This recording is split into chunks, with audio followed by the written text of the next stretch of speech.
अस्सलाम वालेकुम दोस्तों, मेरा नाम है बिन्यामीन अहमद और आप देख रहे हैं दुनिया इनसे। दोस्तों आज की इस वीडियो में हम आपको बताने जा रहे हैं सैमसंग गैलेक्सी S11 का चौंका देने वाला डिजाइन सामने आ गया।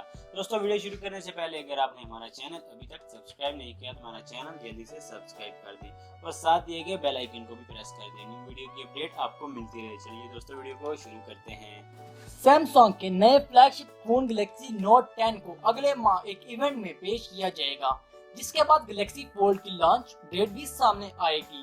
इसके बाद सार्फिन गैलेक्सी S11 का इंतजार शुरू करेंगे, मगर इसके बारे में तफसीलात अभी से सामने आना शुरू हो गई हैं और इस बार डिजाइन के लिहाज से वो लोगों को चौंका देगा। सैमसंग की जानिब से कोरिया में दाखिल कराए गए पेटेंट की तस्वीर डच वेबसाइट लेट को डिजिटल ने लीक की हैं, जिनको देखकर लगता है कि गैलेक्सी S11 में बहुत बड़ा डिस्प्ले दिया जा रहा है, मगर फिर भी वो आराम से जेब में फिट आ जाएगा। इस डिजाइन पेटेंट की तफसीलात तो मौजूद नहीं, मगर तस्वीर या रेंडर से मालूम होता है कि गैलेक्सी S11 की स्क्रीन दाएं जानिब खुलेगी।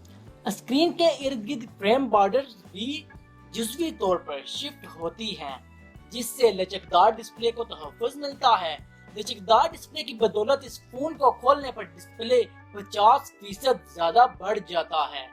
इसमें बेजल ना होने के बराबर होंगे, जबकि पंच होल कैमरा दिए जाने का इम्कान है, जबकि बैक पर कैमरों को दाएं कोने में मुंतकिल कर दिया जाएगा। पेटेंट से तो वाज़ेह नहीं कि फोन में कितने कैमरे दिए जाएंगे, मगर लेट्स गो डिजिटल के 3D रेंडर्स में वही सेटअप नजर आ रहा है जो इस वक्त फ्लैगशिप मॉडल्स में नजर आ रहा है। याद रहे कि गैलेक्सी S11 आइंदा साल फरवरी या मार्च में मुतारफ कराया जाएगा और इसके हवाले से लीक्स का सिलसिला जब तक जारी रहेगा। दोस्तों अगर आपको हमारी ये वीडियो अच्छी लगती है तो वीडियो को लाइक करना ना भूलिएगा। मिलते हैं नेक्स्ट वीडियो में। अल्लाह हाफिज।